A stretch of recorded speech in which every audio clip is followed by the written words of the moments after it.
Ce soir, merci. Merci d'être venu ce soir du coup sur ce meet-up. Donc moi je représente la marque Le Bon Coin Tech. Très préparé là. Je m'appelle Coralie Breteil et je travaille donc au sein des équipes tech pour organiser des événements comme celui-ci, pour accompagner les personnes qui veulent se lancer en prise de parole. On est assez vaste là-dessus. Ce soir, on a donc la chance d'accueillir le Meetup Lead Dev qui se présentera juste après. Et pour vous parler un peu de ce qu'on fait du coup sur la marque Le Bon Coin Tech, notre but c'est vraiment qu'au sein des équipes, les gens puissent se connecter entre eux, de casser les barrières entre les équipes product et tech, d'apprendre les uns des autres, de faire rayonner le travail de chaque personne et de faire ça tous ensemble. C'est vraiment le plus important pour nous. Pour ça, comme je vous le disais, on organise des événements. Le prochain sera le 11 juin, pardon. Et ça sera un meet-up un peu particulier parce que ce sont 4 entreprises qui se sont liées. Donc avec Octo, Believe, Le Bon Coin Tech, et c'est avec le Metal Social Club qu'ils ont mené des recherches sur le lien entre la musique métal et la tech, tout simplement. Je ne peux que vous inviter à scanner le QR code pour avoir un peu plus d'informations là-dessus, voir ce qui a été fait. Et si vous voulez suivre tous nos événements, vous pouvez les retrouver sur Meetup. Voilà. N'hésitez pas, je suis disponible juste après si jamais vous avez besoin, si vous n'avez pas le temps de scanner ou que vous ne captez pas ou quoi. Il n'y a pas de problème. Et vous pouvez également retrouver le travail donc, de nos équipes, que ce soit sur Medium. On a pas mal de collabs en ce moment qui écrivent des articles et qui parlent de leur travail, de leur réussite ou de leurs échecs. Vous avez également les replays des vidéos YouTube sur des meet-ups comme celui-ci. Et après, les réseaux sociaux classiques comme LinkedIn, etc. Voilà. Et je vais pouvoir maintenant passer la parole à LeadDev, qu'on est très content d'accueillir pour leur première en France.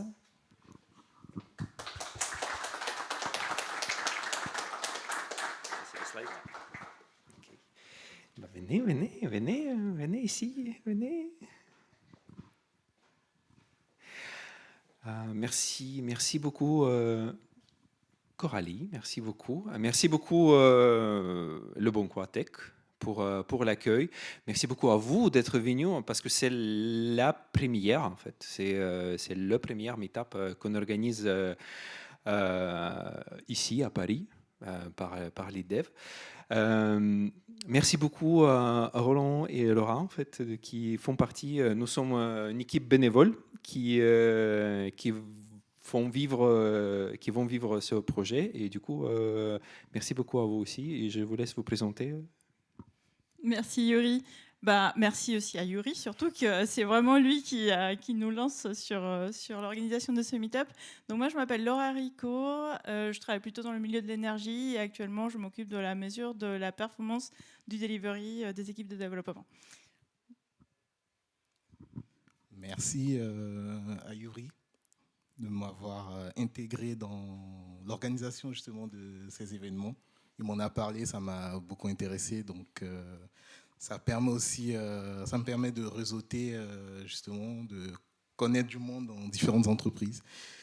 Et donc je me présente, je m'appelle Roland Koulibaly, je suis ingénieur logiciel, je suis en freelance, donc je fais diverses missions dans différentes entreprises globalement. Voilà. Merci et merci à vous, public, d'être venu.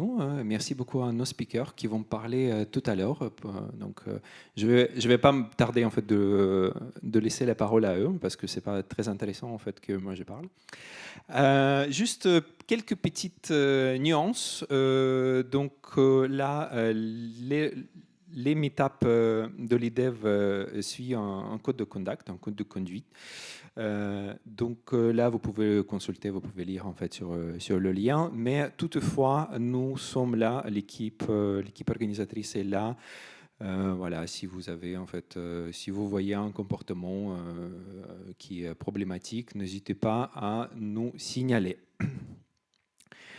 Et encore une fois, merci beaucoup Coralie, merci beaucoup Le Bon Coin Tech pour l'accueil dans cette salle avec toutes ces vidéos en fait, qui vont apparaître sur la chaîne, donc c'est génial.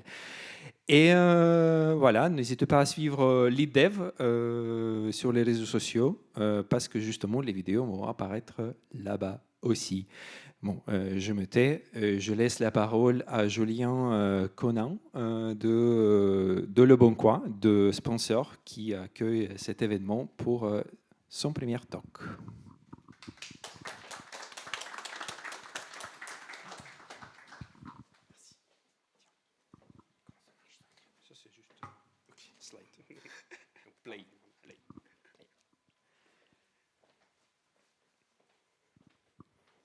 Bonjour. Peut-être un peu fort. Bon, je me présente, Julien Conan, je suis Head of Infrastructure et Data Platform chez Le Bon Coin. Et je travaille chez Le Bon Coin depuis plus de 10 ans.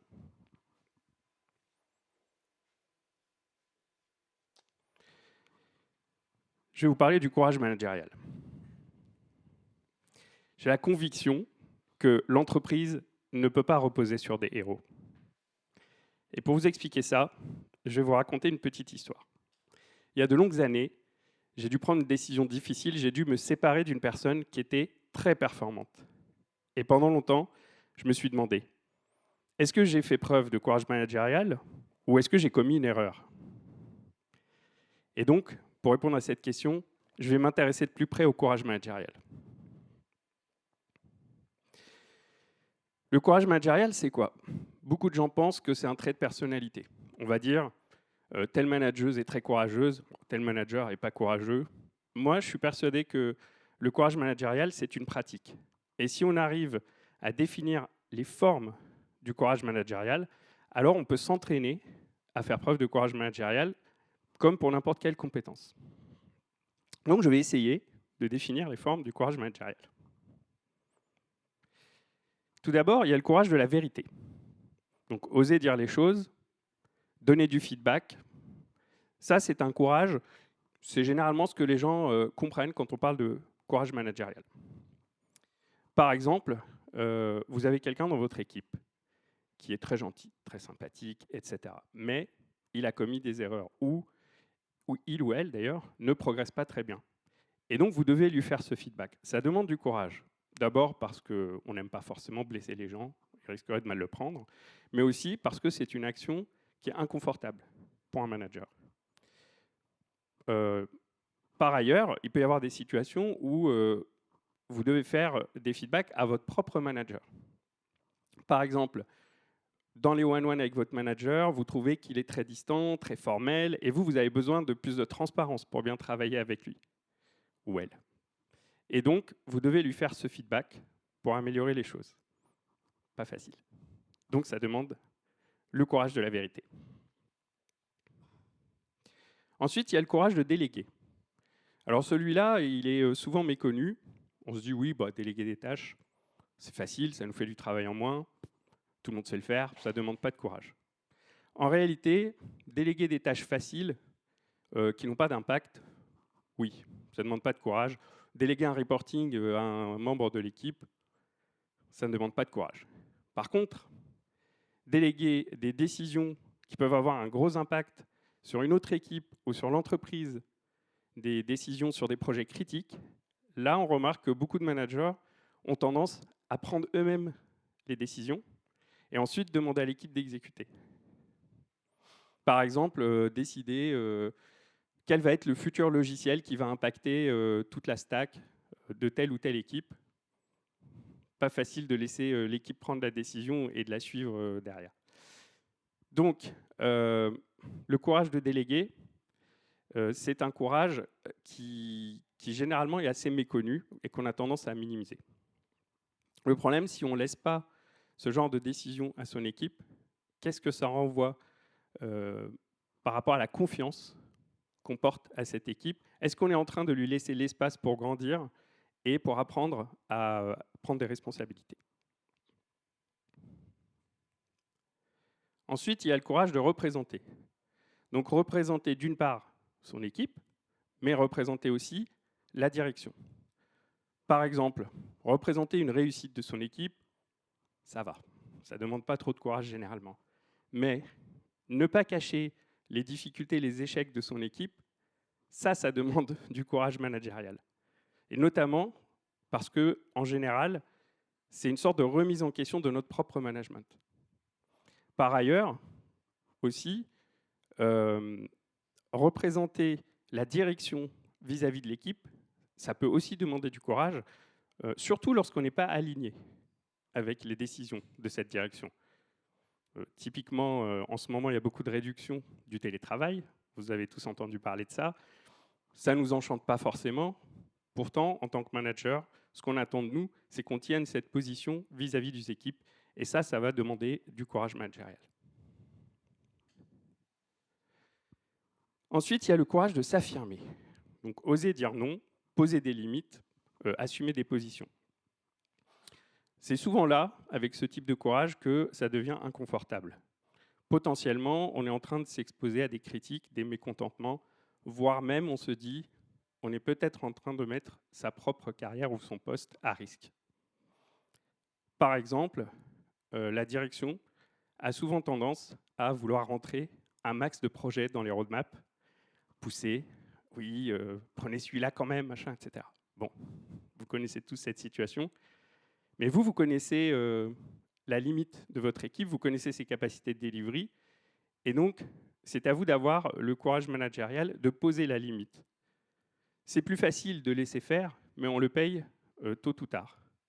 Parce qu'en fait, si on ne pose pas cette limite, on prend le risque potentiellement que l'équipe n'arrive pas à livrer ce sur quoi elle s'est engagée. Et en fait, au final, ça va nuire à l'image de votre équipe.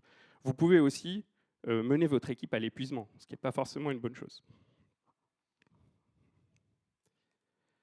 Revenons à notre petite histoire. Donc j'étais devant un dilemme. D'un côté, j'avais une personne qui était très performante, engagée, compétente, etc. Mais en même temps, elle avait le syndrome du super-héros. Tout ce qui a été réussi dans l'équipe, c'est moi. Assez hautaine, dénigrer un petit peu le travail du reste de l'équipe. Et donc j'étais devant une décision que je devais prendre. Est-ce que je devais favoriser la performance individuelle et donc garder cette personne dans l'équipe, ou est-ce que je devais plutôt favoriser l'équilibre collectif et sortir cette personne de l'équipe? Et j'avais toutes les raisons de ne prendre aucune décision. Pourquoi? D'abord, j'avais investi du temps sur cette personne. Ça montait en compétences, etc. Elle était hyper efficace. Donc, trouver quelqu'un pour remplacer une personne aussi efficace, pas facile. Et puis, c'était pas la catastrophe. Personne n'a démissionné dans l'équipe, elle continue à délivrer. Est-ce que c'était si critique? Et surtout, du point de vue de l'entreprise, c'était tout à fait acceptable de ne rien faire et de garder cette personne. Elle délivrait à fond.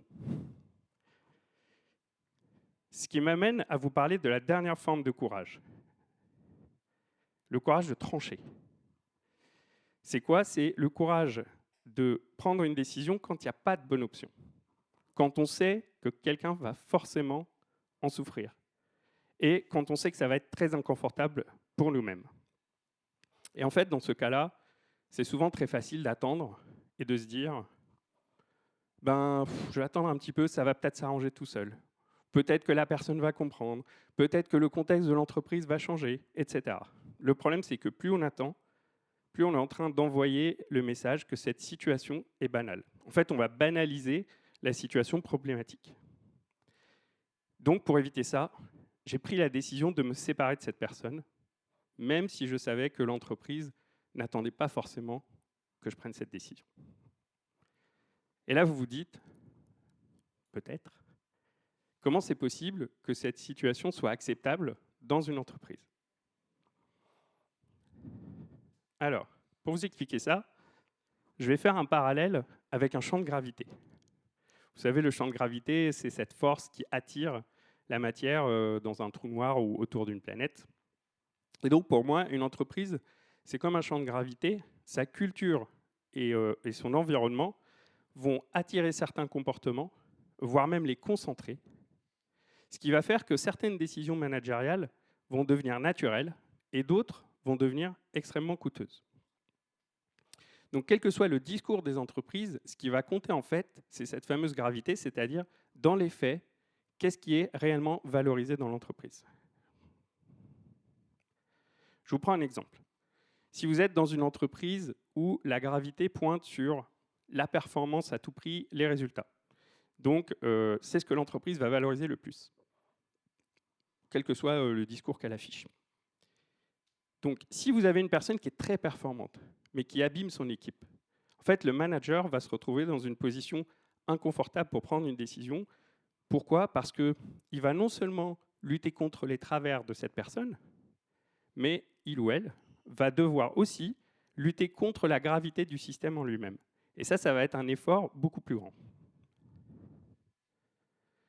Une autre dérive possible, si vous êtes dans une entreprise qui veut absolument de la progression fulgurante, qui ne veut que des experts ou des seniors et qui valorise que ça, ce qui va se passer aussi, c'est que les managers, plutôt que de miser sur la montée en compétence des gens, l'accompagnement, vont commencer plutôt à se demander qui performe le moins, comment je sors la personne au mieux ou plus vite pour la remplacer par quelqu'un de plus senior, de plus performant. Donc on va arrêter de miser sur les juniors, on va arrêter d'accompagner les gens et on va être un petit peu dans un mode de tu progresses ou tu sors.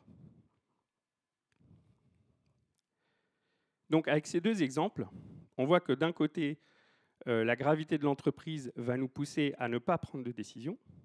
De l'autre côté, elle va nous pousser à prendre une décision de sortie trop vite.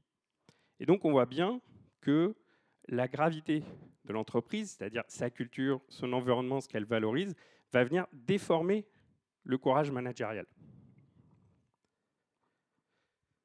Donc, l'idée clé que je voudrais qu'on retienne de cette présentation, c'est qu'on ne développe pas le courage managérial simplement en donnant des formations aux managers sur ce qu'est le courage managérial, etc.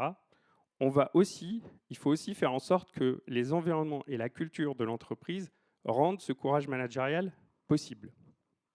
Sinon, on est en train de demander aux managers d'être courageux contre leur propre système. Et ça, pour moi, c'est plus du courage. Ce qu'on demande, c'est de l'héroïsme. Or, on sait que les héros, c'est quelque chose de rare. Et on ne peut pas avoir que des héros dans une entreprise. Donc, une entreprise ne peut pas reposer que sur des héros.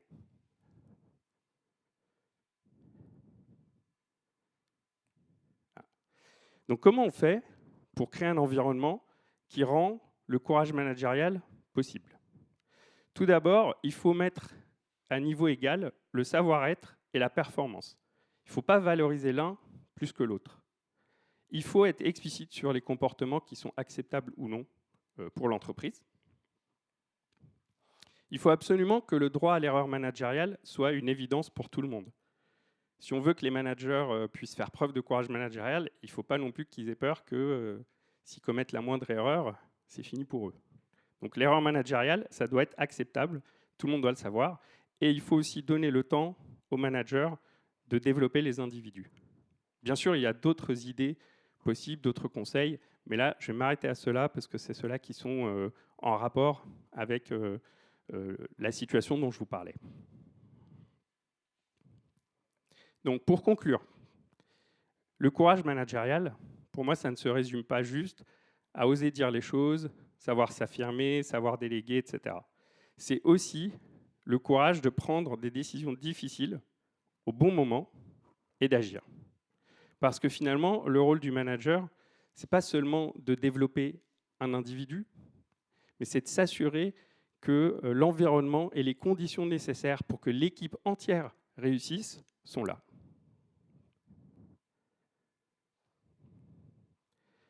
Si vous êtes dirigeant ou directeur, posez-vous cette question, est-ce que mon organisation rend le courage managérial possible ou est-ce qu'elle le rend risqué? Parce qu'au final, en fait, une culture d'entreprise ne se définit pas par les valeurs qu'elle affiche, elle se définit par les décisions qu'elle va rendre possibles. Merci.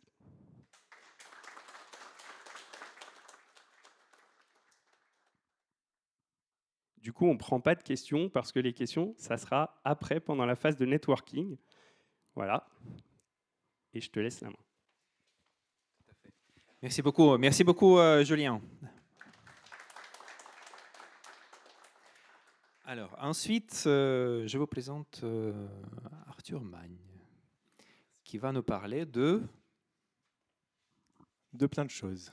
De context engineering, du prochain rôle des développeurs avec l'IA, de l'impact sur la productivité, de plein de différents sujets. Ça marche bien, super. Ben, merci encore Yuri, merci pour l'invitation, merci à tout le monde d'être là ce soir. Pour me présenter vraiment en quelques secondes, donc moi je suis Arthur Magne, je suis CTPO et cofondateur de PackMind. On est spécialisé sur le context engineering justement et comment est-ce qu'on doit communiquer en tant qu'humain avec des agents IA, etc. Donc si vous voulez, on pourra en parler après. Le titre du talk ne représente pas trop ce que j'ai mis maintenant dans le talk parce que je l'ai modifié un petit peu. Mais l'idée, c'est toujours la même en fait, c'est de se dire quel va être l'impact de l'IA dans nos équipes tech sur justement notre manière de travailler, sur notre rôle et qu'est-ce qui va être important à mettre en place pour vraiment bien fonctionner dans un monde où on a des équipes qui sont mélangées entre des humains et des agents IA. La première chose, c'est que beaucoup d'entreprises nous ont vendu là, pendant ces dernières années des gains un peu élevés sur la performance, des gens de Microsoft, que je ne vais pas blâmer, des gens de Anthropic, plein de posts LinkedIn, etc., sur, en fait, oubliez ce que vous faites, maintenant on va faire des 10x ingénieurs et tout va prendre 10 fois moins de temps, etc. Donc les managers, surtout, qui sont plus trop techniques, se sont dit, OK, ben maintenant, mon équipe de 10 personnes, elle va délivrer comme une équipe de 100 personnes, grâce à des agents IA, etc. La réalité, quand on regarde les vrais chiffres en fait, de ce qui s'est passé justement les 12 derniers mois, donc vraiment cette année, en fait, c'est pas vraiment x10, c'est plutôt plus 10%. C'est pas vraiment pareil, c'est pas les mêmes gains, c'est quand même un gain, c'est quand même intéressant, mais c'est beaucoup plus limité que ce qu'on peut imaginer en fait quand on se dit on va utiliser d'IA, ça va aller beaucoup plus vite. Donc ça, c'est une étude qui vient de DX, que j'aime beaucoup justement, les études de DX, surtout les dernières, où ils essayent de regarder là sur plus de 400 compagnies qui utilisent de l'IA à plus de 80%, donc plus de 80% des gens qui utilisent de l'IA, quel est l'impact justement de l'utilisation de cette IA dans les équipes. Et ce qui est bien, c'est que dans ces 400 compagnies, ils n'ont pas pris Airbnb, Netflix, etc. Ils ont fait exprès de ne pas prendre des top compagnies, mais de prendre plutôt des entreprises normales qui ont plus de 50 ou 100 développeurs, etc. Et donc ce qu'on voit, c'est que sur les 12 derniers mois, on a eu une augmentation d'utilisation d'IA de 65% et en fait l'augmentation du nombre de PR produites et validées par les équipes, elle est que de 7%. Donc il y a plein de raisons en fait qui expliquent ça, qui expliquent pourquoi est-ce qu'on n'est pas plus haut. La première, c'est qu'il faut vraiment voir l'IA comme un amplificateur. Si vous avez de la dette technique, des process pourris et que vous n'avez pas confiance dans les gens de votre équipe, etc., mettre en place des agents IA, ça ne va pas vous aider. Et vous allez vous retrouver justement dans ce qu'il y a de ce côté-là avec une perte justement de productivité parce qu'en fait, l'IA va juste contraindre votre système encore plus. Par contre, si vous avez des bonnes pratiques en termes de testing, d'architecture, de communication, etc., utiliser l'IA, ça va sûrement vous accélérer, vous aider et vous allez être dans le top tiers là, justement des personnes qui vont utiliser. Donc déjà, il faut faire très attention aux moyennes et à tout ce qu'on va avoir autour de ça. C'est super hétérogène entre les équipes. Ça l'était avant avec justement les histoires de bonnes pratiques autour du craft, du lean, etc. Ça l'est encore plus en fait avec l'IA qui va amplifier tout ça. Une autre chose, c'est que on se concentre beaucoup sur la création de code quand on utilise de l'IA, en disant le process de création de code va aller plus vite. En fait, si on regarde, pareil, des chiffres intéressants, la partie création de code, ça n'a jamais été de bottleneck. Ça n'a jamais été, à part peut-être pour certaines équipes. Mais en fait, le bottleneck, il est ailleurs. On n'est pas là pour créer du code, on est là pour créer de la valeur. Et donc, ce que dit justement pas mal d'études, c'est que les développeurs, ils passent en moyenne 14%, 15% de leur temps par jour à créer du code. Donc, si on améliore juste cette partie-là x2, on va aller peut-être un peu plus vite, mais en fait, on ne va pas non plus avoir un effet x10 sur la productivité des équipes. La partie compliquée, c'est qu'on n'est pas tout seul quand on développe. Je ne suis pas, moi, freelance, à faire un petit prototype avec Claude Code ou Copilot. En fait, on est dans une entreprise, il y a beaucoup d'équipes qui sont impliquées. Et donc, il y a une question sur l'alignement, les code review, etc. Donc, en fait, souvent, quand on utilise de l'IA juste sur la partie création de code, on va déplacer le bottleneck sur la revue de code, sur plein d'autres étapes, sur ce qui arrive avant, sur le testing, etc. Et du coup, le fait de créer plus de code, créer plus de PR, ce qu'on nous pousse beaucoup en mode utilisez d'IA, vous allez aller plus vite, vous allez cramer du token et puis vous allez vraiment créer beaucoup plus de PR, ça va être cool. En fait, c'est bien, mais ça va, déjà, c'est bien moyen, mais surtout, ça va nous introduire beaucoup de problèmes. beaucoup plus de PR, beaucoup plus de code, ça va être des revues qui vont être plus longues. En moyenne, une revue qui est faite sur du code qui est généré par l'IA, elle est presque 2 fois plus longue qu'une revue créée par des humains. Et en plus, ces revues, des fois, touchent beaucoup plus de fichiers, etc., en fonction de comment on découpe. Il y a plus d'efforts de debugging, et surtout, si vous aviez un système à 1 million de lignes de code qui passe en quelques mois à 2 millions de lignes de code, et qui a grossi, on ne sait pas trop comment, bah, ça va être compliqué justement de voir s'il n'y a pas de défaut, et puis de maintenir tout ça. Et du coup, les développeurs et les développeuses, depuis un peu plus d'1 an, 2 ans maintenant, ce qui remonte, c'est qu'ils n'ont pas vraiment confiance dans le code qui est généré par l'IA. 30% des gens, ils n'ont pas confiance justement dans ce code-là qui est généré par l'IA. C'est un rapport DORA de 2025. Donc c'est compliqué de se dire qu'on va vivre dans un monde avec des humains et des agents IA dans lesquels on n'a pas confiance. C'est comme si vous aviez des nouvelles personnes justement dans votre équipe et vous n'avez pas confiance dans le code qui est généré. Donc vous allez dire, je vais toujours relire 2-3 fois, je vais rajouter des tests moi-même, etc. On voit que ça ne passe pas à l'échelle. Et le truc, c'est qu'aujourd'hui, les gens ont raison de ne pas avoir de confiance. On voit justement dans l'étude Dora que quand on utilise de l'IA dans nos équipes, on va accélérer, on va créer plus de code, plus de PR, mais en fait, on va augmenter l'instabilité des systèmes. Ça veut dire qu'on va juste avoir plus de bugs en production, on va peut-être avoir plus de problèmes, etc. Jusque-là, ça fait, c'est pas un super discours sur l'IA, mais évidemment, il y a des moyens de bien s'en tirer. Mais pour rester dans le négatif, le fait de créer justement beaucoup plus de code rapidement, du code qu'on n'a pas écrit nous, c'est un peu comme si on faisait appel à une équipe en offshore qu'on ne connaît pas, qui n'a pas accès à notre contexte, qui va nous pondre beaucoup de lignes de code. Et justement, on n'a pas confiance, mais surtout, ce n'est pas nous qui avons écrit ce code-là. Et donc, ça va créer de la dette cognitive. Nous, on a travaillé pendant des années en recherche sur la dette technique, qui est dans le code, et que vous devez connaître. Maintenant, la dette cognitive, c'est beaucoup plus compliqué à gérer. Et c'est un impact qui est encore plus fort, je pense. Parce que ça veut dire que vous avez des systèmes qui grossissent. Vous ne comprenez pas vraiment ce qui a été écrit. Ce n'est pas vous qui l'avez écrit. Mais en fait, ça va être beaucoup plus dur de comprendre ce système-là. Et en plus, on vous met la pression au niveau managérial pour délivrer plus vite, justement pour aller plus vite, pour créer plus de features, etc. Parce qu'avec l'IA, c'est censé aller plus vite. Donc en fait, on fait grossir nos systèmes très rapidement. On va avoir justement des revues qui vont être plus compliquées, etc. On va perdre un peu en confiance dans ce qui se passe. Et surtout, ça crée un stress pour les équipes qui est assez important. D'un côté, on leur met la pression, et de l'autre côté, on perd le contrôle sur ce qui a été créé, donc c'est compliqué. Et justement, chez Amazon, en mars dernier, donc très récemment, ils ont perdu des millions de commandes parce qu'il y a eu un incident, parce qu'on les a poussés à utiliser Amazon Q, à utiliser Kiro, à créer beaucoup de puces de solde, etc. Donc ils ont bypassé un petit peu certains process. Ils ont eu des gros soucis, puis ils n'en ont pas eu qu'un seul, ils en ont eu un deuxième qui a coûté 10 fois plus la semaine d'après. Et du coup, ils ont vite fait un petit post-mortem.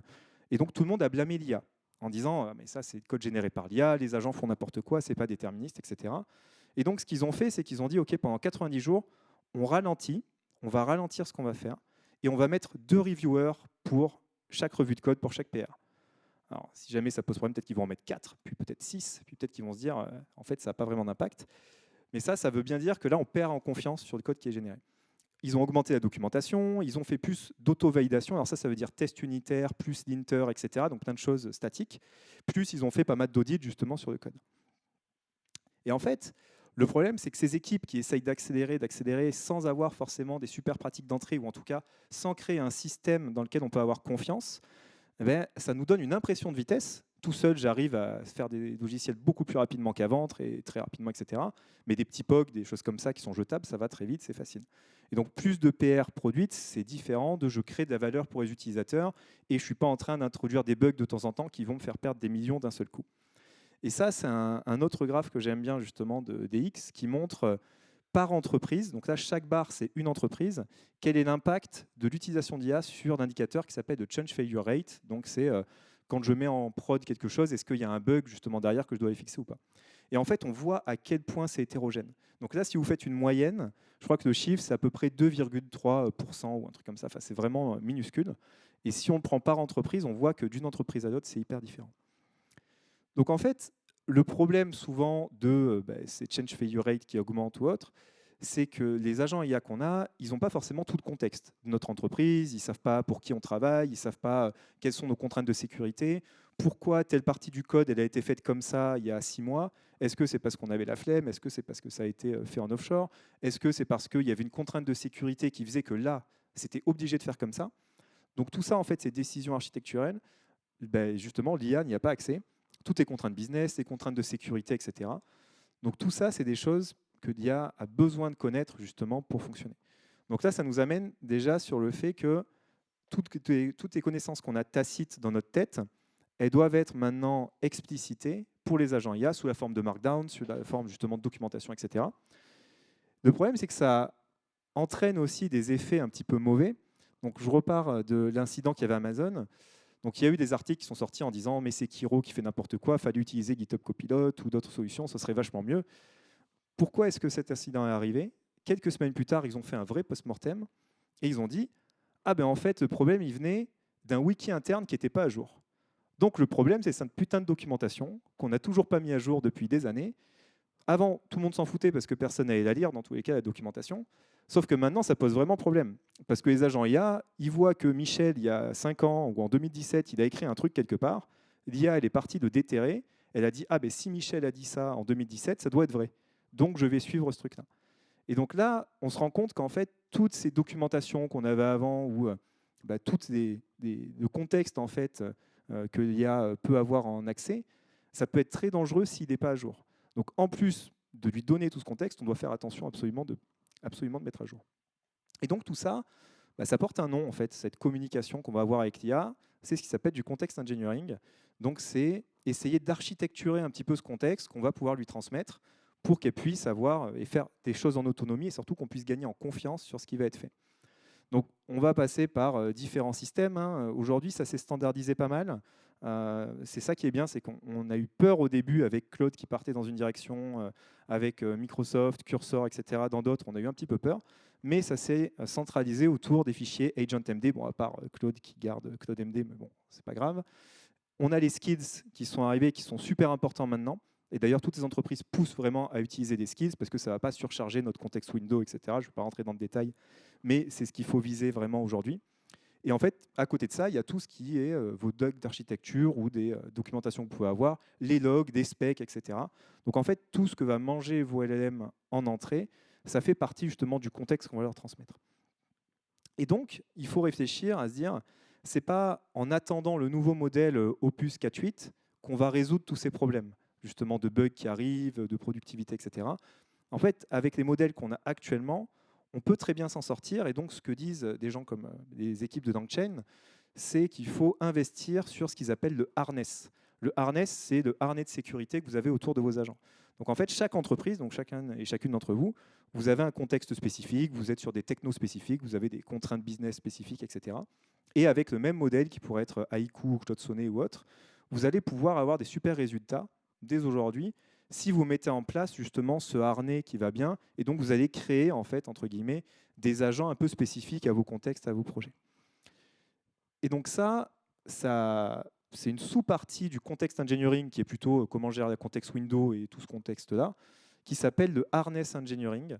Donc, c'est comment est-ce que je m'assure que je vais gagner en confiance dans ce qui est généré par mes agents.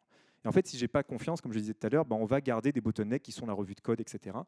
Avec le harness engineering, le but, c'est de pouvoir déléguer des tâches vraiment à des agents et d'avoir confiance en ce qui est fait. Comme si c'était quelqu'un de mon équipe qui a 10 ans d'expérience, qui travaille chez Le Bon Coin, par exemple, depuis 10 ans, qui va être capable de faire cette tâche-là. Et c'est quasiment possible de le faire. Et donc, ce qui est intéressant, c'est que justement, dans le rapport de DX là, de Q1 2026, donc c'est vraiment très récent, c'est sorti il y a quelques semaines, ce qu'ils disent, c'est que les recommandations pour 2026, c'est de faire attention à justement cet indicateur, ce change failure rate, parce que quand on dit qu'il augmente de 2%, ça veut dire en réalité qu'il y a 50% de bugs en plus en production. Donc en fait, c'est énorme. Si on regarde de vrais chiffres justement là-dessus, les 2% d'indicateurs, c'est 50% de plus. Et donc ce qu'ils disent, c'est que le focus, il doit shifter de la vitesse à la validation. Donc c'est bien ce qui s'est passé un petit peu chez Amazon, c'est on va ralentir un petit peu de delivery, on arrête la course à la vitesse et à vraiment produire plus de PR, on va se concentrer sur nos pratiques de base. Est-ce qu'on a des bonnes pratiques en termes de tests, en termes d'architecture, etc. Et donc on va s'occuper, là ils mettent un exemple avec, il faut investir dans le AI-driven automated testing, mais ça c'est qu'une partie en fait du harness. Si on regarde vraiment le slot minimal de ce qu'on peut avoir quand on parle de harness engineering, ça va être en fait des choses en ce qu'on appelle feed forward, donc ce qui va arriver avant, en entrée, avant qu'on génère de code. Ça va être tout le contexte avec nos règles, nos agent MD, nos architectures decision record, etc. Toutes ces informations sur l'exécution, les logs, etc., ça aussi, on doit transmettre à nos agents. Et après, une fois que le code est généré, on a plein de mécanismes qui existent depuis des années et qui ne demandent pas de token et qui sont très rapides et qui sont déterministes, qui sont les linters, qui sont le typage, qui sont les tests, les métriques, etc. Donc tout ça, en fait, c'est des choses dont on doit se servir plus que jamais. Et en plus de ça, il y a toute la partie gouvernance avec la télémétrie, l'observabilité. Si jamais vous loguez mal des choses et que vous donnez ça en entrée à un agent IA, il sera incapable de voir qu'il y avait un souci parce que le chemin, c'était ça, ça, ça, ça, ça. Donc c'est plus important que jamais de mettre en avant justement cette partie gouvernance, télémétrie, etc. Donc là, ce qui est intéressant, c'est qu'on commence à avoir des retours d'expérience d'équipes qui ont investi justement sur créer ce harnais, etc. C'est très très dur aujourd'hui d'avoir des retours d'expérience. C'est tellement récent, j'étais encore avec les équipes des Galeries Lafayette tout à l'heure, qui sont en train de mettre en place ça, avec plein d'autres équipes aussi. Et en fait, les gens découvrent encore et cherchent des retours d'expérience. Donc là, c'est des équipes d'OpenAI qui, en 2025, justement, ont créé un projet pendant 5 mois. Ils étaient entre 3 et 7 devs et ils sont arrivés à 1 million de lignes de code, 1500 PR, avec 0 ligne de code écrite justement par des humains. Mais comme je l'ai dit, ça date de 2025. En 2025, avec Codex, ils n'avaient pas accès aux skills, etc. Donc c'est déjà un truc qui n'est pas vraiment à jour. Mais quand même, il y a des apprentissages intéressants. Déjà, ils sont arrivés à un niveau d'autonomie où ils avaient confiance dans ce qui était produit. Et par exemple, quand ils avaient un bug qui était remonté sur l'application, ils avaient justement avec un prompt la possibilité d'avoir l'agent qui reproduit le bug, qui crée une vidéo qui montre justement le bug, qui implémente le fixe, qui valide justement que le fixe est fixé avec des tests, avec Playwright et autres. Ensuite, qui recrée justement une seconde vidéo, qui crée une pull request, etc. Et surtout, qui peut demander de l'aide à des êtres humains si jamais il y a un souci. Donc ça peut automatiquement dire, bah tiens, là j'ai un truc, je ne suis pas sûr, je vais demander à des êtres humains, etc. Donc c'est un super niveau sur lequel ils sont arrivés. Mais ce qui est vraiment intéressant, c'est les apprentissages qu'ils ont partagés sur justement ces 5 mois de création. Alors il faut faire attention parce que c'est OpenAI, c'est des vendeurs, leur but c'est quand même de vendre du token et des choses comme ça. Donc ils vont dire c'est génial, ça marche bien. Il faut faire attention parce que c'est un projet Greenfield, donc il n'y avait pas de création, enfin il n'y avait pas de dette technique avant. Ils étaient entre 3 et 7, donc on reste sur quelque chose qui est vraiment assez simple à gérer. Pour autant, les apprentissages qui sont intéressants, c'est que le code devient cheap, ça c'est clair. Le contexte devient stratégique. Donc ça, c'est exactement ce qu'on disait avant. Le contexte de chaque équipe, de chaque entreprise est propre à chaque entreprise. Donc ça, c'est quelque chose de stratégique pour les agents. Les développeurs, ils sont en train de devenir des systèmes orchestrateurs ou des ingénieurs systèmes. Donc des gens qui vont créer des systèmes qui vont être capables de délivrer de la valeur avec de la confiance. Tout ce qui est knowledge, ça ne peut plus vivre dans nos têtes. Ce n'est pas quelque chose qu'on va voir explicitement, qu'on va se partager à la machine de café. C'est vraiment des choses qu'on doit expliciter maintenant dans le code, soit forme de markdown ou autre. Et il y a un vrai problème qui émerge, qui existait avant, qui est le problème de l'entropie. Vous savez, l'entropie, c'est la capacité le fait qu'un système en fait se dégrade et se dérègle et se désordonne quand il grossit. En fait, avec l'IA qui crée plus de code qu'avant et plus de PR qu'avant, en fait, ça, c'est un truc qui explose, qui peut être exponentiel. Et le problème, c'est justement, le premier point qu'ils disent, c'est marrant parce que c'est exactement le bug qui est arrivé chez Amazon. Il faut supprimer les anciennes documentations, il faut faire attention à ça. Il faut mettre à jour les règles continuellement et il faut réduire ce qu'ils appellent la context debt. On a encore quelque chose de nouveau, la dette qu'on a sur notre contexte, etc. Et ce qui est intéressant, c'est qu'il remonte que le challenge maintenant le plus difficile, justement, c'est de designer ces environnements, de créer ces boucles de feedback et d'avoir justement tout ce contrôle sur les systèmes, etc. Donc là, ce qui est intéressant, c'est qu'en tant que développeur, on se rend compte que notre rôle, il va passer justement de je produis du code ou j'écris du code, même si ça n'a jamais vraiment été ça, mais on n'était plus sur de la création de valeur, mais ça s'est cantonné quand même pour la grande majorité des gens à j'écris du code et ça me demande déjà tellement cognitivement d'écrire du code en AngularJS ou en React ou autre que je ne peux pas me concentrer sur d'autres choses. Et donc là, maintenant que ça devient une commodité et ça devient facile de le faire avec Copilot ou autre, on va pouvoir se concentrer sur la vraie chaîne de création de valeur. C'est quoi la partie test qu'on doit mettre en place? C'est quoi les demandes qu'on a, les besoins, etc., les tickets Jira qui étaient pourris avant? Là, justement, il faut qu'ils soient clean parce que c'est ça qu'on envoie en entrée aux agents IA pour qu'ils génèrent justement les bonnes features. Donc, s'il y a des soucis, il va y avoir un gros problème, etc. Donc, ce qui est bien, je trouve, c'est que là, on peut avoir quand même la certitude que l'IA, ça ne va pas remplacer les développeurs et des ingénieurs, etc. Déjà, sinon, on ne serait pas là en ce moment à en parler, ce serait déjà fait depuis un petit moment. Par contre, ça va nous forcer à nous transformer de développeurs où on crée du code à ce qu'on va appeler des systèmes ingénieurs. Donc, on va devoir créer des systèmes dans lesquels on a confiance et on va pouvoir comme ça leur donner facilement en entrée des specs ou des besoins, des choses comme ça. Et eux, ils vont nous aider sur toute la chaîne, justement, à créer de la valeur et à sortir du logiciel final.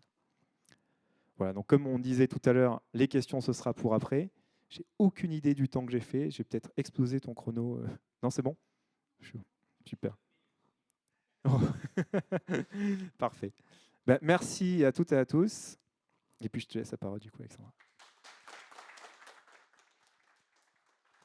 Merci beaucoup Arthur. Tu peux mettre, hein, mais je vais te signaler aussi. Je suis ravi de recevoir aussi en fait Alexandra Zaharova. Tu me dis en fait ton titre complet. Voilà. Je te donne la parole et merci beaucoup. Merci Yuri et merci beaucoup le speaker qui vient de parler. Je pense, Arthur, je l'ai dit avant son talk, s'il le dépasse, il me paye pour chaque minute un verre. Du coup, il a fini en avance. Et j'ai l'impression que maintenant, c'est moi qui le donne un verre, en fait. Pour commencer, mon talk, ça va être 9 questions que je vais vous poser. C'est ça, ça va fonctionner. Parfait. Et donc, les 9 questions, si vous répondez les 9, vous avez le droit à prendre le verre après. Si vous répondez à moitié, vous avez le droit à soft. Et si vous répondez aucune, bon, vous n'avez pas le droit. Bon, c'est une blague. 9 questions, vous répondez pas. Une seule question de ma part et une seule demande, surtout que vous restez interactif. Moi, j'adore interagir avec le public. Vous n'êtes pas très nombreux. Du coup, je vais poser plein de questions, précisément 9. Pour 20 minutes, c'est déjà pas mal. Et avant qu'on rentre dans mes 9 questions prévues, vu qu'elle avait des discours qui étaient très orientés dev, très orientés manager, déjà vos profils, qui est le dev dans la salle?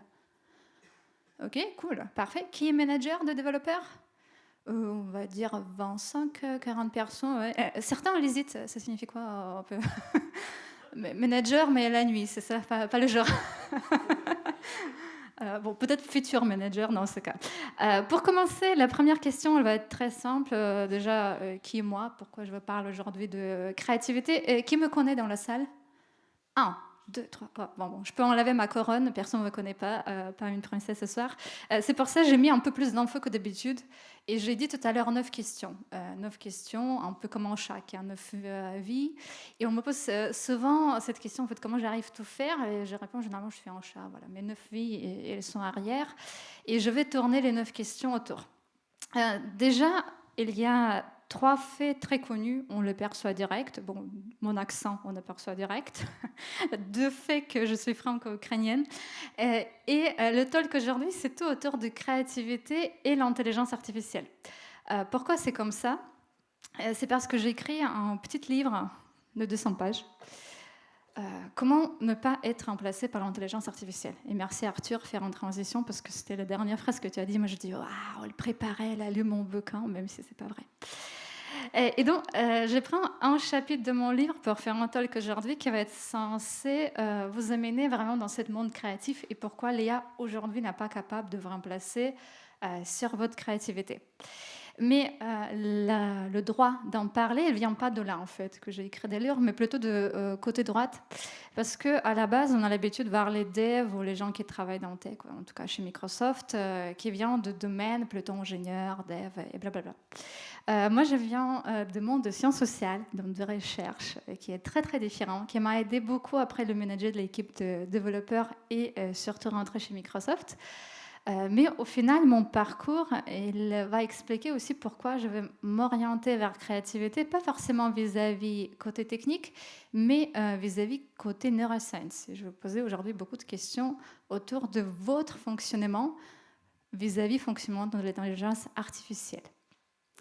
Pourquoi comme ça? Il y a un an, j'étais keynote au DevDay en Belgique et j'ai commencé mon keynote en posant des gens les questions. En fait, c'est... qu'est-ce que nous, on sait faire et qu'est-ce que l'intelligence artificielle sait faire? Donc, c'était en sort 10 questions sur les humains et 10 questions sur l'IA. Et en observant le public, je me dis, waouh, en fait, elle arrive à répondre tous sur l'intelligence artificielle, mais dès qu'on rentre dans le fonctionnement de l'humain, ils ne savent rien. Bon, on va faire un simple. Les questions que j'ai posées, c'était en sort quelle partie de l'IA que je peux contrôler. Et ils m'ont dit, ah oui, c'est vrai, elle a des biais qu'on ne peut pas contrôler, elle arrivait vite choisir. Et là, j'arrive à ma question. OK, vous savez ce qu'on peut contrôler chez l'IA. mais c'est quoi que je ne peux pas contrôler chez moi? Quelle partie du corps c'est dur à contrôler? Et du coup, je pose la question à la salle, est-ce que c'est les pieds, les mains, les yeux? Selon vous, c'est quoi que je contrôle moins? Non, mais parmi trois. Est-ce que c'est les pieds, les mains ou les yeux? Non. Les pieds. C'est moins contrôlé. Et donc, vous voyez, en fait, la logique de ce talk il y a un an, c'était vraiment autour comparaison ce qu'on connaît sur nous et ce qu'on connaît sur l'intelligence artificielle. Et c'est là où j'ai vu un gap vis-à-vis public. Bon, là, on est petit groupe. Là-bas, c'était 300 personnes dans la salle. Du coup, c'était très visible, en fait, ce que les gens votaient ou pas. Et donc, c'est pour ça que, quand je vais parler aujourd'hui de l'intelligence artificielle, je vais passer par des questions et je vais passer surtout par vous, autant que le MEN, plus que par un agent ou par l'explication de LLM. Parce que pour moi, c'est intéressant en fait de comprendre pourquoi la créativité, ça reste irremplaçable par l'IA, mais surtout à quelle étape j'utilise l'IA pour être créatif, est-ce que j'utilise l'IA pour être créatif, et en fait, c'est où la limite entre d'être créatif avec l'IA ou sans. Et donc, en rentrant dans ces 20 minutes de réflexion ensemble, qui, j'espère, va changer vos quotidiens, la première question, pour vous, c'est quoi la créativité?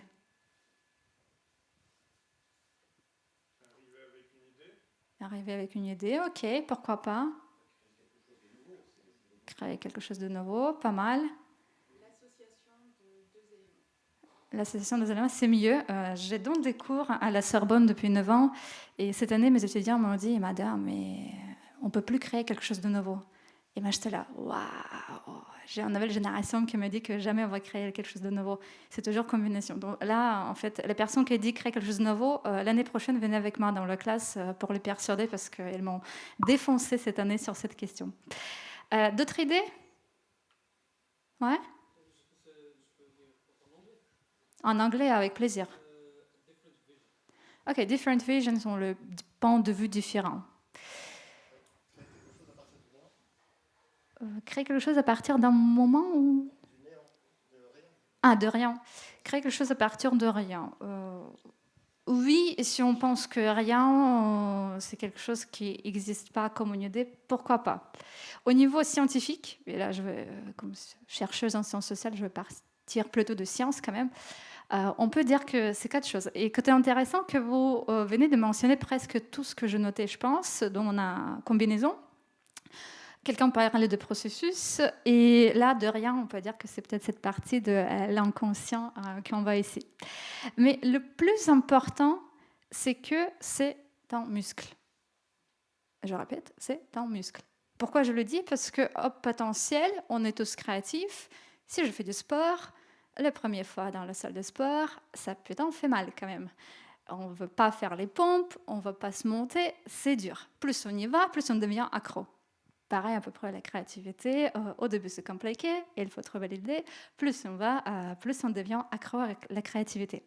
Et ça, je vous demande vraiment de retenir parce que c'est là, l'IA, il devient impactant. Parce qu'au final, on va remplacer notre muscle par quelque chose d'artificiel qui est censé nous aider.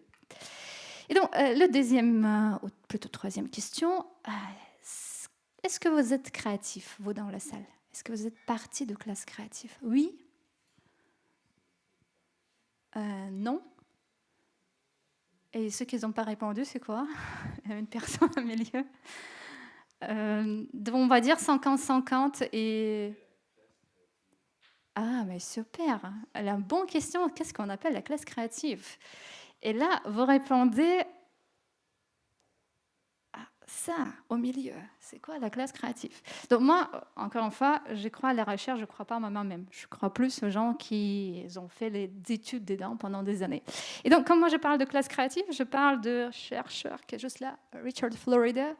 Et il a créé une étude qui partait des questions très simples. En fait, comment on génère les revenus économiques dans la société? En question logique, en fait. C'est qui va ramener les revenus parce que grâce aux gens qui font les revenus, on fait quoi? On fait des impôts, on fait la progression et on progresse. Donc, l'américaine, elle va poser cette question et elle va dire, mais en fait, il y a une classe précise qui va générer tous les revenus de société. 90% des revenus sont générés par eux. Elle va appeler ça la classe créative. qui va donner en naissance un autre terme qui existe, Creative City. En termes européens, peut-être certains ont entendu parler, il y a un prix comme ça. Et donc, Richard Florida, il pose la question. Il analyse le revenu et il va regarder les gens qui apportent ce revenu. Et avec ça, il va dire, mais en fait, le classe créatif, c'est les développeurs, les entrepreneurs, les gens qui travaillent dans le tech, les architectes et les artistes. On va lister un peu là, sur un récap infographique, super livre pour ceux qui adorent lire les recherches. Et d'où aussi le fait de se dire que nous, en tant que dev ou manager de dev, on fait tous partie de ce fameux classe créatif. Et nous, en tant que classe créatif, on travaille avec l'intelligence artificielle.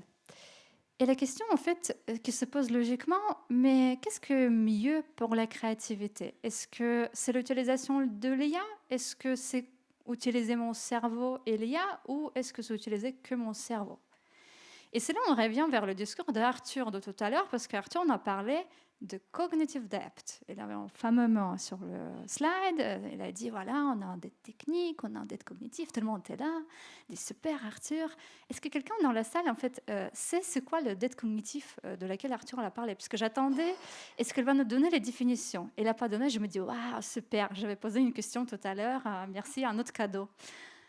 Donc, qui sait c'est quoi le dette cognitif? Sauf Arthur, parce que c'était quand même sur son slide deck. Je pense que c'est le manque d'apprentissage qu'on peut subir en fait sur le fait que de déléguer trop à l'IA et de faire trop de confiance à l'IA et de ne pas faire la review de ce qu'elle nous propose, juste dire en fait je fais du copier-coller et je le prends. Avec le temps en fait il y aura c'est un gap sur d'apprentissage. Excellent, bravo. Vous voulez continuer mon talk à ma place? Ça m'arrange, je prends. Bon. Non, mais c'est pas mal. Vous voulez compléter un peu? Non, c'est bon, c'est bien dit. Moi, j'ai bien aimé, c'est bien dit. Du coup, le terme, elle vient de études de MIT. Ça parle à tout le monde. Massachusetts Institute of Technology. Ils ont séparé les gens dans les 3 groupes. Je vais bouger un peu, je vois les têtes qui... Wow. Qui sait voir ce qui est écrit sur le slide. Donc, ils ont séparé les gens dans 3 groupes. Ils ont dit, vous, le premier groupe, vous allez utiliser votre cerveau pour écrire le texte. Le deuxième, vous allez utiliser votre cerveau LLM. Et le troisième groupe, vous faites quoi? Vous utilisez que le moteur de recherche type Google ou plutôt Bing, parce que je travaille chez Microsoft. Et donc, en parlant de cerveau seul, on a rendu compte que les gens sont le plus créatifs que s'ils utilisent LLM ou moteur de recherche. Un autre exemple intéressant de ça, ceux qui sont dans la salle, est-ce que vous connaissez par cœur plusieurs numéros de téléphone? Qui connaît au minimum 3 numéros de téléphone par cœur? Bon, pas mal, wow, 30%, je dirais. Parfait. Pourquoi je dis ça? Parce qu'en fait, déjà avec l'arrivée d'Internet, on a tous perdu un peu les capacités de mémoire. Et quand MIT ils ont fait cette recherche, je me dis, mais en fait, quand on utilise l'LLM, on constate que 83% des participants ne retiennent pas l'information qu'ils viennent de générer et d'écrire eux-mêmes avec LLM. Donc, il y a un vrai impact sur mémoire, mais il y a aussi un vrai impact sur créativité. D'où le fait qu'il y a de plus en plus de recherches qui disent essayer de retarder l'utilisation de l'intelligence artificielle dans votre procédure de création, puisque vous impactez A, votre capacité de créer, B, mémorisation de tout ce que vous êtes en train de générer. Et donc, quand on utilise notre cerveau sans LLM et sans Google ou Bing, on arrive à mémoire plus active et aussi à la créativité qui est améliorée. Prochaine question. Quand on peut créer les idées vraiment neuves? Parce que quelqu'un m'a dit tout à l'heure que créativité, c'est générer quelque chose de nouveau. Comment on peut arriver à ça? Est-ce que vous connaissez les méthodes? Ouais. Mélanger? Mélanger les domaines. On connaît plusieurs domaines. Ouais. On est capable de créer des idées neuves à partir de ces domaines. Ok, une méthode combinatoire. Pas mal.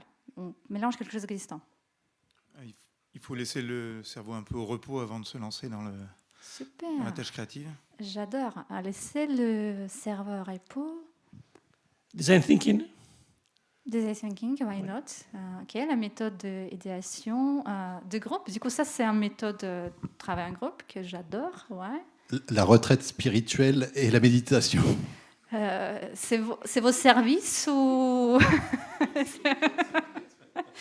Si quelqu'un cherche une retraite, messieurs, mets-le de la salle, 106. Ouais, un autre. Se connaître et savoir à quel moment on est le plus créatif. Moi, je sais que c'est le soir, par exemple, mais ça peut être différent pour chacun. Très bien. D'autres choses? Chercher de la rareté, ouais, de reboot. J'allais dire, demander à des gens qui n'ont jamais travaillé sur un sujet, de dire comment ils feraient pour le résoudre, parce qu'ils n'ont aucun biais sur le sujet, ils vont peut-être apporter des idées neuves. Ouais, méthode collective de créativité. D'autres méthodes que vous connaissez?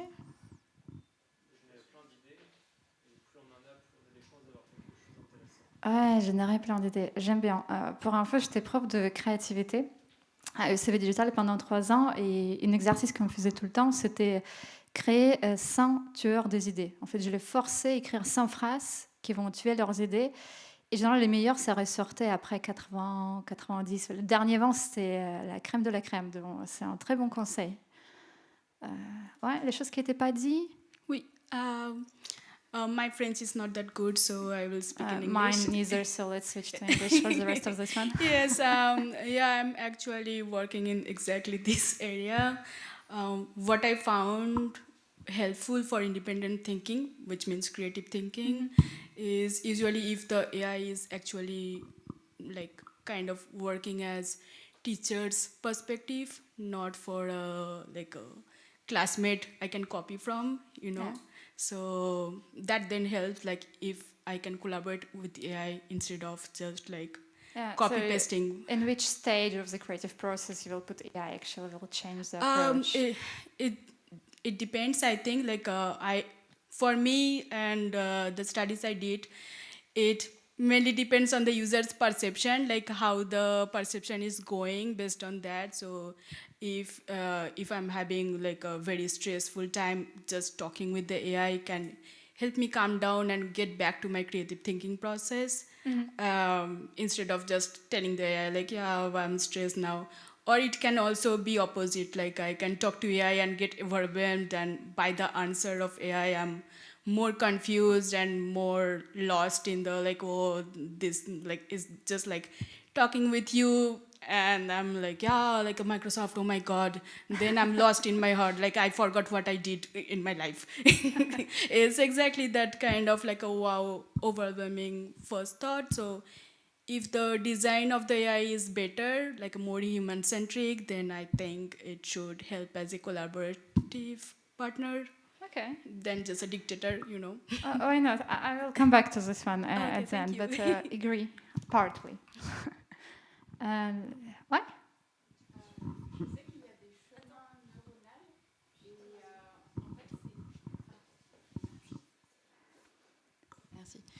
Je sais qu'il y a des chemins neuronaux, c'est vraiment nos habitudes, et ensuite il faut prendre beaucoup plus de données, et ensuite il faut que le cerveau soit au repos pour que lui fasse d'autres chemins, et c'est là où on a les différentes idées. Parfait. Je vais revenir vers ça en fait. Juste dans ma tête, je me dis si j'avais un contrôle sur mes slides, je vais switcher dans le 4 slides parce que ça va finaliser le discours. Je prends le dernier idée pour cela et après je reprends parce que je voudrais bien revenir vers 2 phrases qui étaient dites. Ouais. Non, souvent ce que je fais en général, c'est que j'observe une situation qui est un peu complexe. Justement, je prends le temps du repos et en général, j'essaie de trouver un autre angle d'attaque pour trouver quelque chose. Dans l'idéal, qu'est-ce que j'aurais utilisé, comment j'aurais pu simplifier. Comme on dit en France, on dort dessus, c'est ça. Un peu, après on revient. Super. Donc, tout ce que vous avez dit, à 99%, elle était, on va dire, confirmée. Il y a 2 phrases où on peut se débattre, mais on n'est pas là pour ça. Et moi, ce qui m'intéresse le plus dans cette question, c'était vraiment neuf. Pourquoi neuf ? Parce que quelqu'un a commencé avec l'idée qu'on peut combiner. Si on combine, c'est génial, mais ça, l'IA, elle peut faire. Donc la question aussi, comment on peut générer quelque chose qui est différent de l'intelligence artificielle, qui est vraiment neuf. Et pour vous inspirer, j'étais curieuse si quelqu'un m'a mentionné ces méthodes. Je montrais ce que les gens font au Japon. C'est une société, une communauté japonaise qui a créé une méthode de Shintogo. L'idée, c'est vraiment combiner les choses qui normalement ne se combinent pas, qui ne servent à rien. On peut dire, mais pourquoi les gens font ça? Et parce qu'en soi, ça, sert à rien, mais ça aide de travailler ce muscle. Et donc ça, c'est juste un exemple de méthode créative à laquelle parfois on ne pense pas, mais qui existe depuis des années. Et parfois, c'est très marrant. Il y a des sociétés qui font ça avec leurs équipes pour travailler, par exemple, la créativité collective. A, c'est drôle. B, ça renforce l'esprit d'équipe. C, c'est intéressant pour la créativité parce que ça, l'IA, elle ne va pas faire. Elle va toujours chercher la solution à la problématique. Elle va essayer de rationaliser parce que les données qu'elle utilise, c'est nos données humaines qui sont déjà biaisées. Et donc, ça, c'est un des exemples. Mais vous étiez très en avance parce que vous commencez déjà à donner les méthodes, en fait, comment d'être plus créatif. Et parmi les méthodes, quelqu'un a dit changer du chemin, changer la route. Et du coup, vous avez déjà répondu à la prochaine question. Voilà. Bon, je vois que vous adorez, du coup, je vais dépasser parce que mes collègues d'avant, elles m'ont donné 10 minutes en plus. Mais je ne vais pas les utiliser, je vais prendre les derniers 5 parce qu'il nous reste 3 questions. Et donc, on a parlé de quoi? On a parlé de la détente. Quelqu'un a dit de ce côté, connaître son biorhythme. Je ne sais pas si vous êtes très au courant, les 4 biorhythmes, ours, dauphin, tout ça, le sommeil, qu'on n'est pas tous pareils. Si vous ne les connaissez pas, après ce talk, vous pouvez chercher 4 biorhythmes et les découvrir. Ça, c'est hyper important parce que, comme quelqu'un dit, on n'est pas tous pareils sur l'heure de créativité. D'où le manager qui force les équipes faire les ateliers d'idéation la même heure, parfois ça ne sert à rien. On a parlé de dormir dessus et on a commencé un peu à parler de collaboration. Donc la collaboration, ça peut être parlé plusieurs méthodes, soit personnelle, soit collaboratif, dans le sens que design thinking ou la technique peut-être de 6 chapeaux. Ça vous parle? Je vois 2 têtes. Non. Bon, 6 chapeaux, c'est un peu, on va forcer les gens dans notre équipe, je veux une rôle. Chapeau bleu, sans jugement, le chapeau blanc, juste les idées positives, chapeau noir. Donc, on va demander les gens dans l'équipe prennent le rôle pour défendre leur idée. Et donc, quelqu'un a dit tout à l'heure, je disais, wow, super suggestion vis-à-vis le cerveau qui se calme et qui se relaxe. Est-ce que ça, theta, bêta, gamma, ça vous parle?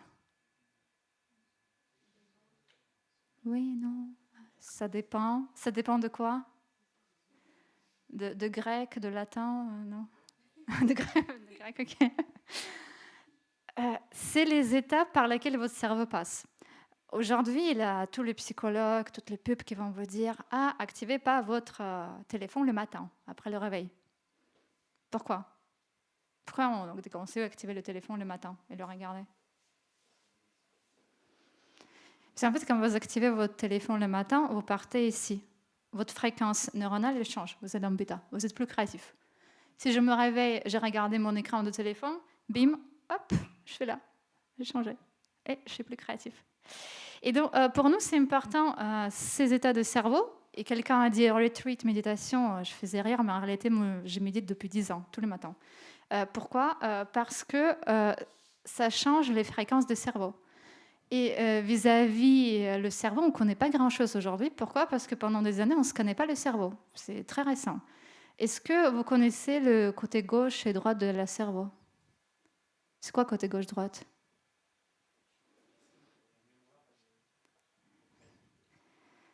Mémoire et créativité. L'autre idée, c'est quoi de côté gauche et droite? Émotion en analyse.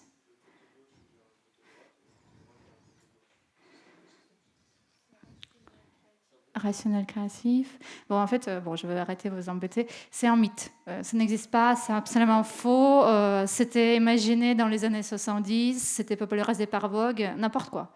En réalité, les deux parties du cerveau, elles communiquent toujours. Si vous faites du maths ou vous créez des œuvres d'art, on a toujours deux côtés de cerveau connectés. Donc, oubliez ça pour votre vie. Si quelqu'un vous parle de ça dans la conférence, vous dites la sortie, c'est par là. Merci. Mais c'est vraiment un mythe qui était très, très, très fort propagé parmi les gens. Et donc, la réalité, c'est que ça impacte, mais ça aussi impacte comment les deux parties du cerveau interagissent. Et donc, l'idée de méditer, c'est effectivement de passer en θ alpha pour être plus créatif. Et pour le développeur, ça reste quelque chose d'important. Et donc, pour les dernières deux questions, comment professionnaliser votre créativité? Vous avez donné déjà pas mal de réponses, mais il y avait un qui pourrait nous faire un retour vers le talk de Julien, qui a parlé de l'esprit d'équipe, comment on travaille, qu'on va sacrifier une personne pour l'équipe. Et donc, la première chose pour le manager, c'est toujours stopper le jugement critique, mais aussi stopper le jugement critique des autres personnes dans l'équipe. Et ça, c'est très, très important, parce que s'il y a un dev qui crée un code qui est super et quelqu'un qui commence à les critiquer, ça peut casser les dynamiques. Les gens commencent à avoir peur, en fait, de générer les idées. Donc ça, c'est super important. Deuxième chose qu'on ne pense pas toujours, c'est mettre les créativités dans l'agenda. Est-ce que vous avez au boulot une journée où vous n'avez pas de réunion, où vous êtes censé juste générer les idées? Qu'est-ce que ça? 1, 2, 3, 4, 5. Et c'est quoi ça?